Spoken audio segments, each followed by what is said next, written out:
Hi, I'm Kristin Omdahl and welcome back to Yarn on the Beach. This is episode 210 and we're here in Southwest Florida, specifically at Vanderbilt Beach today, waiting for the sun to rise over the buildings and the trees in the east. And this is the Gulf of Mexico behind me.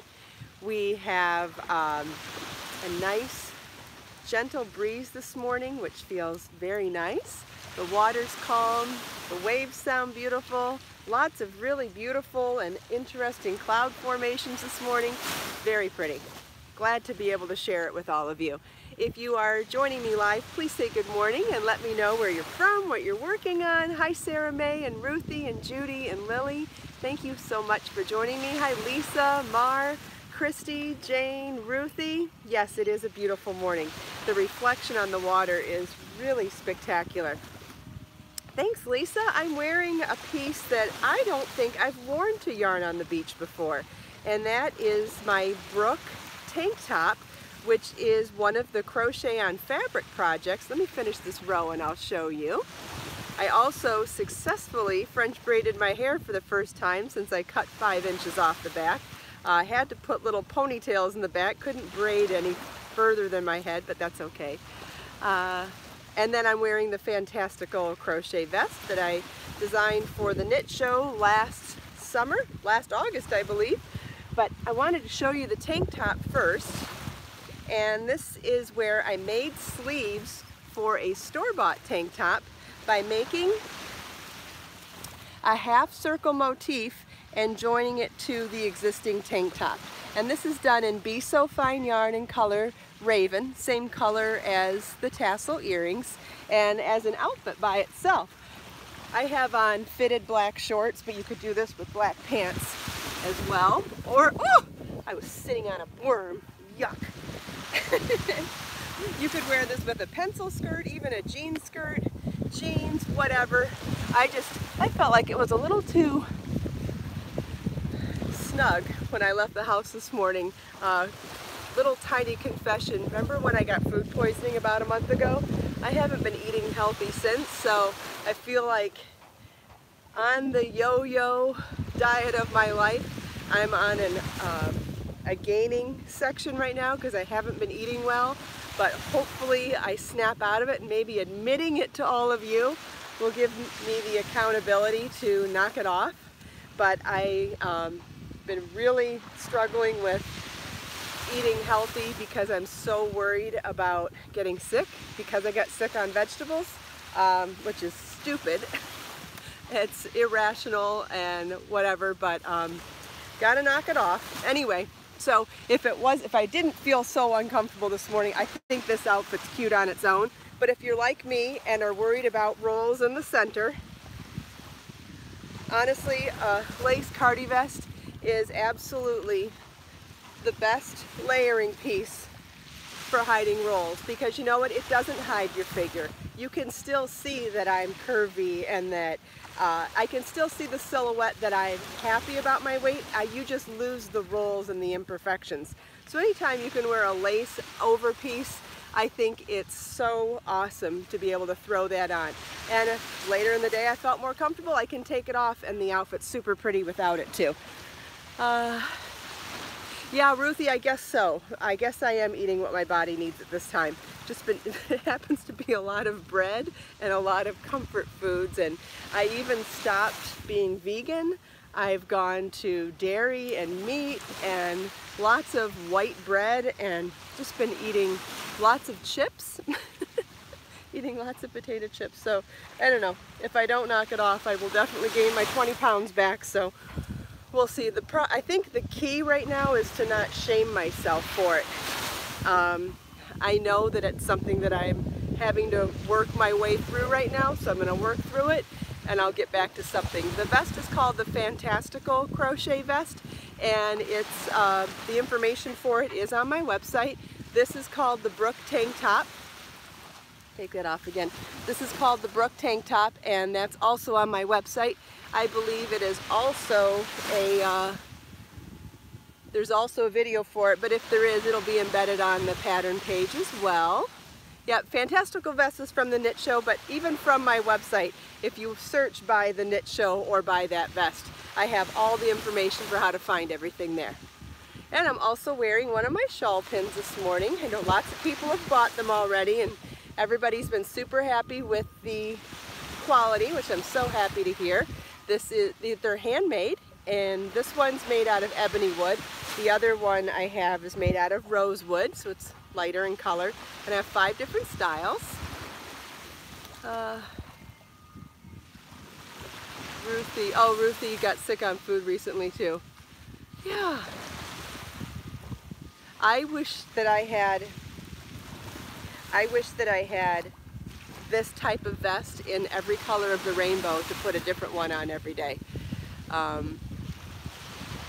mirrors, on my website, yeah, I have a really cute home deck project where I created crochet lace to go around mirrors. So pretty. I have them in my bedroom. I think it's in my bedroom.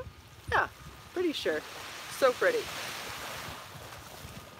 Great, Melissa, thank you. Thanks, Lisa. What else? Okay, so those are the 3 things that I'm wearing today. Is the vest crocheted? You're asking Martina, I don't know, maybe you're not talking to me. Sherry, if you're asking, this vest is crocheted, and so are the sleeves on the tank top. Freeza Bee uses the shawl pins in her hair. Me too! I love if I'm doing a bun on the top or a French twist in the back, I love adding the shawl pin. Jenny likes her shawl pin too. Wonderful, thank you. Great extra item to put in a gift basket or to put in a multi-gift gift. It'd be great for that too, or to send it along with a ball of yarn if you're sending someone yarn for a gift. Be a really great little extra component to a gift as well. I want to show you these clouds. They're just spectacular. They're mirroring the water. Oh, are we crooked? Maybe that's a little better. Good morning from Indiana. Okay, so here's some of the clouds, and you can see how they're mirrored on the water. So pretty. Here's the beach to the north of us. Pretty quiet. Here's the east where the sun's coming up over the trees and the buildings. Not quite yet.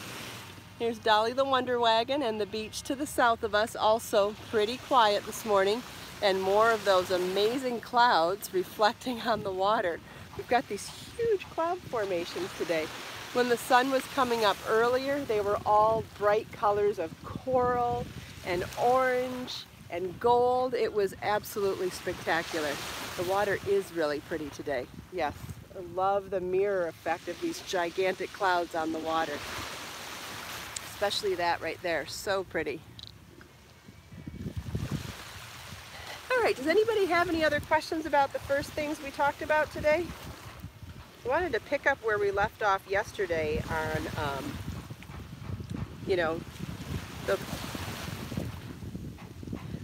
the subject of style and, oh, hi Dana. Hi Letty. Good morning, Judy. Yes, Brenda, nature is so inspiring. I agree. Let's see where we are here. I'm working on the second basket in my nesting basket series. Let's see, is that one? Hopefully that's one. And I'm doing this one on double pointed needles because even my 16-inch circular needles are too big for this size basket. So I'm making 3 baskets in 3 different stitch patterns, all slightly different in size, so that when it comes to giving them as a gift, you could nest them all inside. And I think that looks so cute.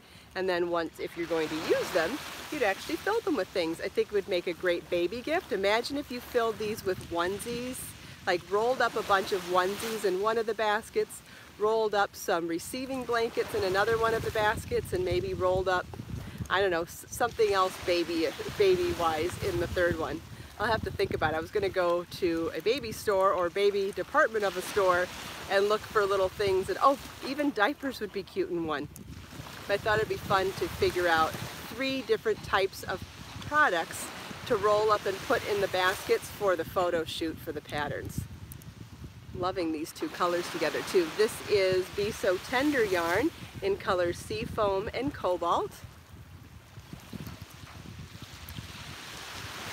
Thanks, Ruthie.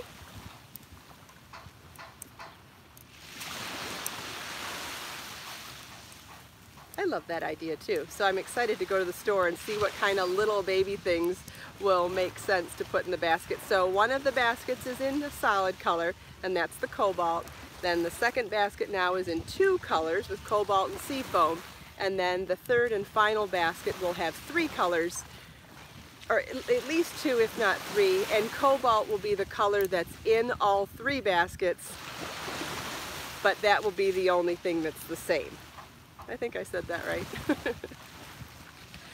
Made some jewelry for the handmade gift book last night. When's the new yarn coming out, Lisa wants to know. I have not dyed anything yet. The yarn has arrived to me this week, so it's just a matter of getting it dyed and photographed, so it should be soon, maybe another week or so. Oh, Jane, yeah, a birch vest and the shawl pin would be a fantastic gift. I'm making some baskets right now, Annie.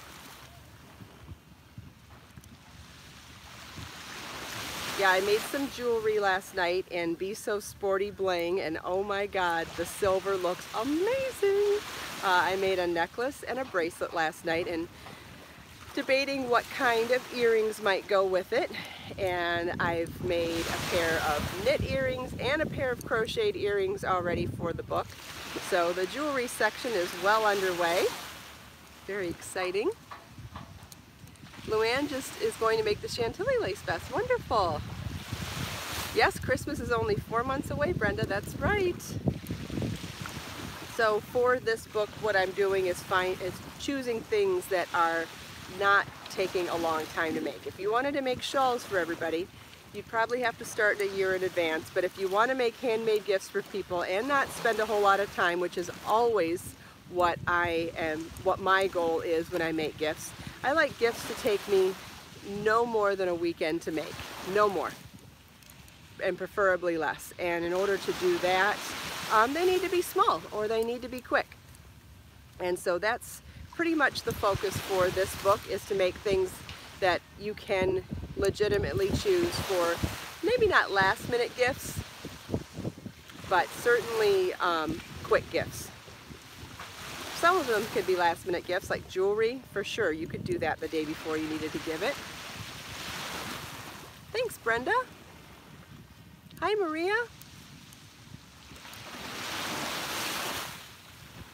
Yes, Mar, it's called the Brooke Vest. I talked about it earlier in today's broadcast, and the blog post that I write later today about today's broadcast will have the link in it, but if you want to go find it now, it's on my website, and it's called the Brooke Crochet Sleeve, and it's a pattern as well as a video on my website, and it uses Be So Fine yarn in color Raven, which is a really beautiful dark black. Hi Donna, thanks for joining live. Thanks, Lisa.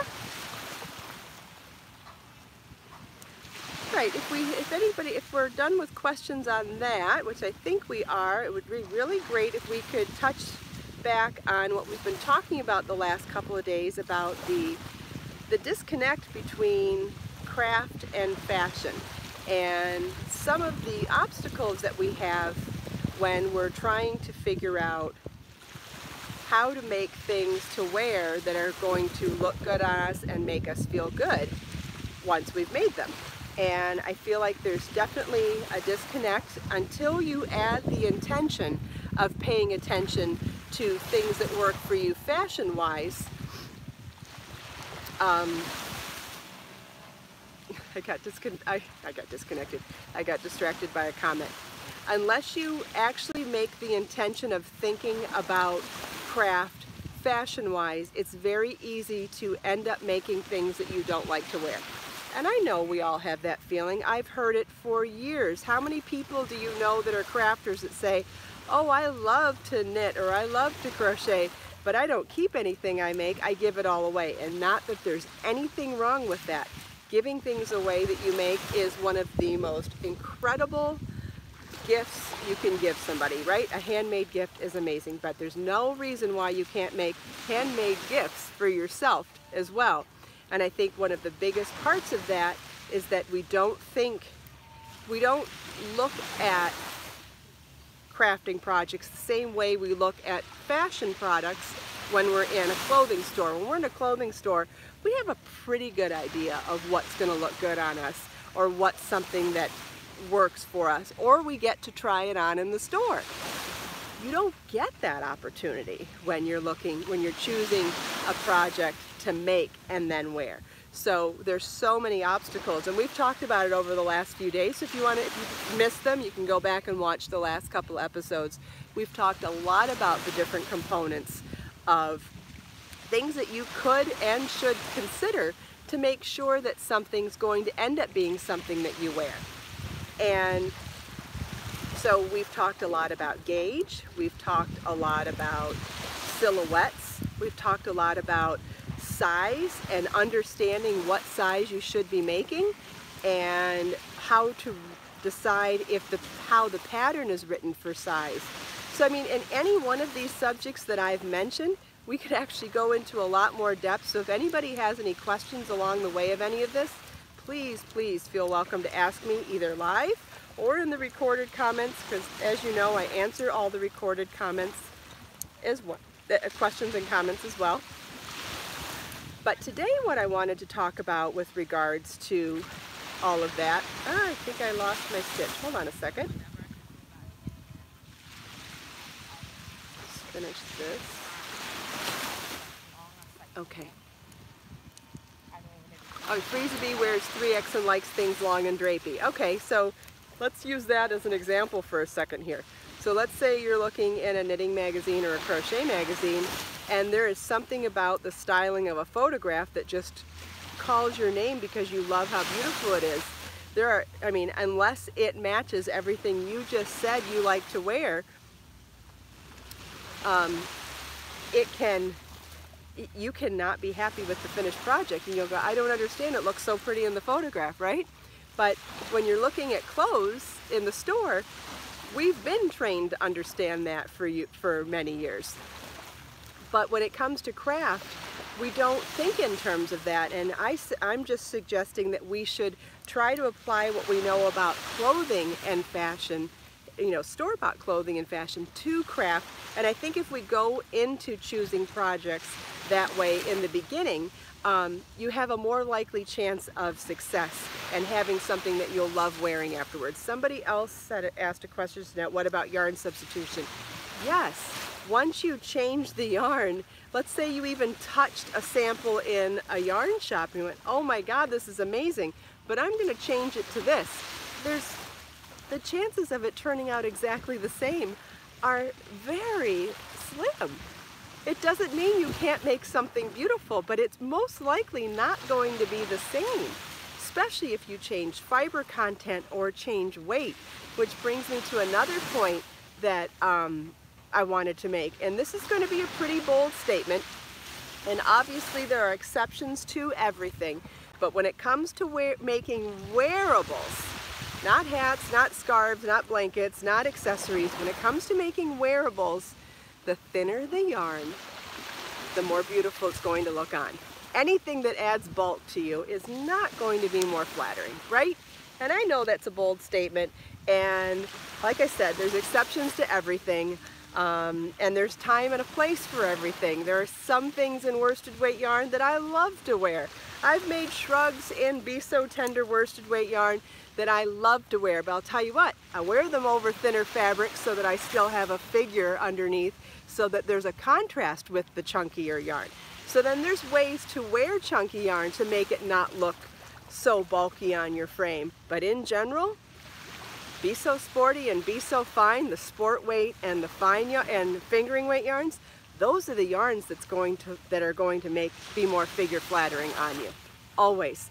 Would it be a perfect world if we could make sweaters in super chunky yarn and be done in 5 hours and look amazing? Sure, yes, but it doesn't work that way. You're better off spending the time to make something in a thinner yarn and figuring out the right size to make and working to gauge, and I'm quite positive that you'll make something that you like to wear. Now, having said that, you've got to make sure that it's a silhouette that works for your shape and your size and your aesthetic. So if you take a close look at your closet, pull things out and really study the schematic. Like if you pull out a top, lay it flat on the floor, lay it flat on the bed, and take a look at the overhead and try to understand the schematic of it and compare that to the schematic of a pattern you're thinking to make, and you'll understand better what type of tops do you like. Do you like things that are straight, that are a boxy shape for the body? Do you like things that have hip ease and go wider in the hips? That's what I like. Do you like things that taper in the waist so that it sinks in your waist? I don't, but other people do, and it looks great on other people. I prefer something that is boxy, possibly with hip ease, and an opportunity to wear a belt or cinch something that's wider. And that only works if you have a thin fabric. The thinner the fabric, the more ability you have to drape and style something. When something is a stiffer fabric or a thicker fabric, you have less ability to manipulate it. So that's another component to that. What was my next? I had a lot that I was going to say about this today. Let's see if there's any questions so far, because I think I've said a lot now too. Does anybody have any questions so far?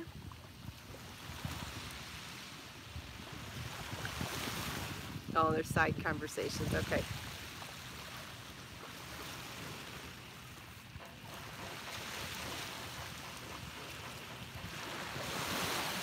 I'll wait.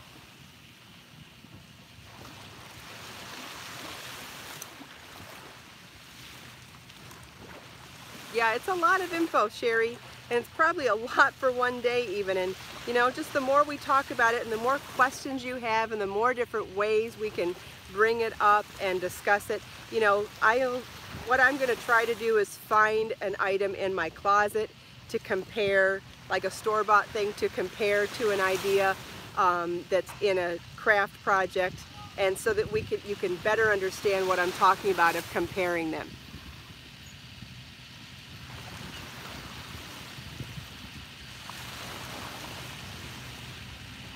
That's right, Frieza Bee. I know, it's very tempting to go with the thicker yarns for garments because you think it'll hide, and it just adds bulk, and I don't think that it actually is flattering at all.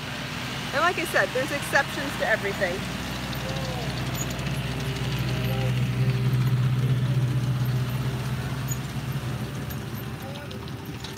In outerwear, I love chunkier things.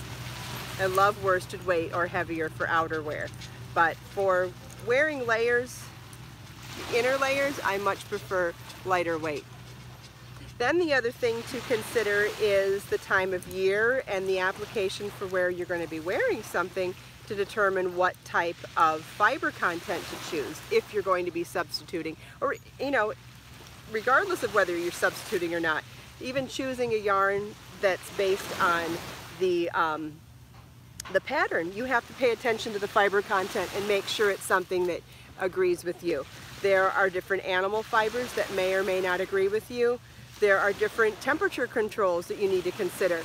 If you're going to wear something into your office and you think you could potentially get too overheated wearing it, you need to think in terms of layering or picking something with a lighter blend of animal fiber. There's different offices and different, depends on how much you move at work too, right? Are you going to be walking around a lot and getting hot and sweaty? If so, you'll want a lighter yarn than a heavier yarn. I mean lighter as far as fiber content. 100% wool versus a 50-50 or a 65-35 might be better for you if you have variances in your temperature during the day. So let's say that you get super hot and super cold throughout the day at work. You're going to want to make sure that you find something that has more a temperate blend, or something that's thinner, or something you can take off quickly. So thinking about those fiber content choices. Again, if you're thinking about outerwear and going outside, that's a no-brainer, right? That's a no-brainer. But when it comes to making things that you're going to wear indoors, depending on how you're going to wear them, if you're thinking about making a holiday sweater to wear to a party, but you're going to be doing all the cooking, you got to think in terms of how hot you're going to get then too. And something that you can take on and off. Or if you're going to go somewhere where you're going to get nervous, you got to think in terms of the fiber content and what's going to make you get overheated indoors or not. I know if I get overheated and I'm wearing an animal fiber, I can break out in a rash or like hives. And it's not that I'm allergic, it's something to do with getting overheated quickly. I don't understand why, but it's something that happens. Lots of side conversations going on today, and that's great. I can't keep up, so sorry about that. If anybody has any questions for me, I'll try to pay attention.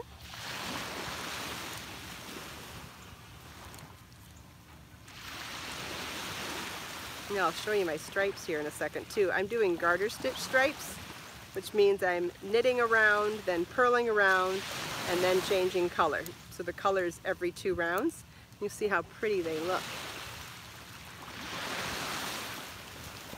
Freeze-a-bee hates what? Hates getting overheated quickly? Yeah, so, I mean, you have to think in terms of where you're going to wear something, right? And how you're going to wear something to determine the right fiber content. Like alpaca and wool are fantastic for me if I'm going to be outside in cool weather, but really don't work for me indoors regardless of the time of year. Yeah, balancing volume is important too, and balancing volume based on your silhouettes, right? So what's a feature that you want to emphasize and what's a feature you don't want to emphasize too. Oh yeah, Luann, the nerve factor is huge when it comes to wearing sweaters. Absolutely. I get hot when I get nervous. I mean, I guess there's probably examples of being cold when you're nervous too. But if I'm going to get flustered or nervous, I can get hot quickly, and the reaction I get to animal fibers can get crazy then if I get too overheated. It can happen with anything, but more so with animal fibers because they're so insulating and warm. I love alpaca too, Freeze-a-bee. I love alpaca and merino wool, but I just know when to wear them and when they don't work for me. I have to make sure I'm going to be cold when I wear them.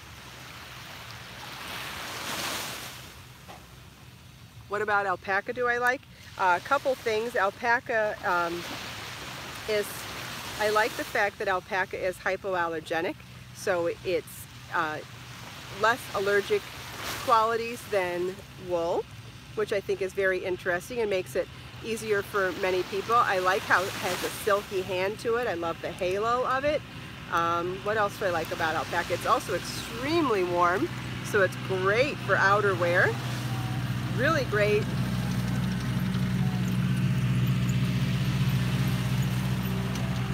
Makes wonderful socks too, and makes very decadent blankets. I've made an alpaca blanket before that was just heavenly. Woo! Stinks when he does that.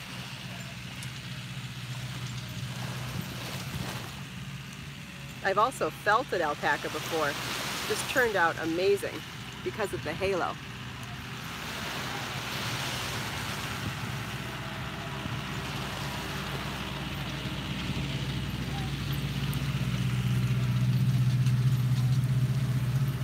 The halo on felted alpaca actually makes, I've done a bag like that before, it actually looked more like fur. It was so gorgeous, and I've also done that to an alpaca blanket before, and it turned out like dense fur. It was absolutely gorgeous. So if you have a big bag of yarn, that's something you could consider too. All right, definitely making progress on my basket.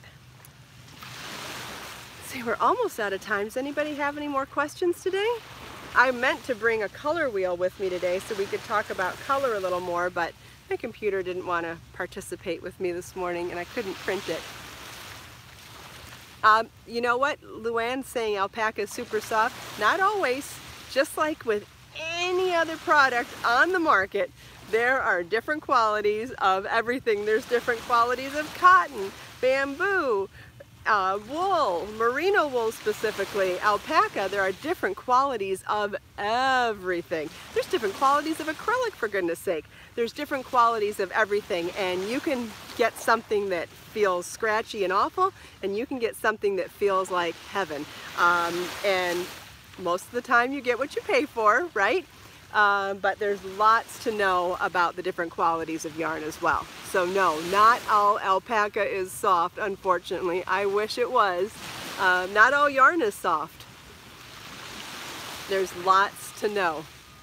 And you know, whether you know a brand and trust it, like for example, if I tell you my yarn is soft, I know that you know, I'm not gonna lie to you, but other than knowing someone that you can trust like that, touching it is your best bet, right? I try really hard to describe things as best as I can to give people a pleasant online shopping experience, especially because I know and love shopping online. I know how to describe things to help people make informed decisions, like when I tell you the minute details of the things that I buy on Amazon and wear. I try to tell you all those minute details so that you can get a better understanding like you've shopped in person. Missed a bunch of comments. It's super dark and I'm sorry. If it's important, please feel welcome to leave it in the recorded comments as well. But, oh, we've got a rainbow over the big white cloud. Let's look at that while we're finishing up today. There's a beautiful rainbow in that big white cloud. So let's take a moment here to soak in the colors of the sky and the water, the sound of the waves, that incredible rainbow, and set our intentions for the day. I hope it's showing up. I hope you can see it.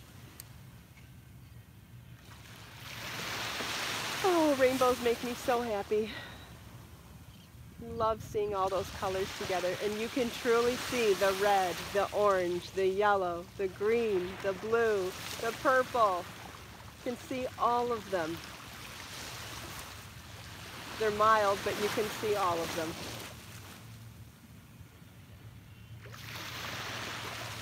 Man, how special. Hopefully that showed up. Did everybody get to see the rainbow? Oh yeah, I see rainbow emojis. Yay! Okay.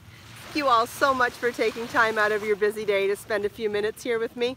I thought today was Friday and it's Thursday, so I feel so excited I've got an extra day this week. Hoping I can carve out some time to make some more tutorial videos. So fingers crossed, before tomorrow I will have some uploaded. But thank you so much. I hope you enjoyed the sunrise, the rainbow, the sound of the water, chatting with me and everyone else here. Let us make time to create, share, and inspire today and every day. I'll see you all tomorrow. Bye. Oh, and don't forget, I will have a blog post, and in that blog post today, all the links to everything we talked about today, including the embedded video, will be there. I've been doing that for a while now, so there's a place you can go and get links for everything we talked about. Okay, bye.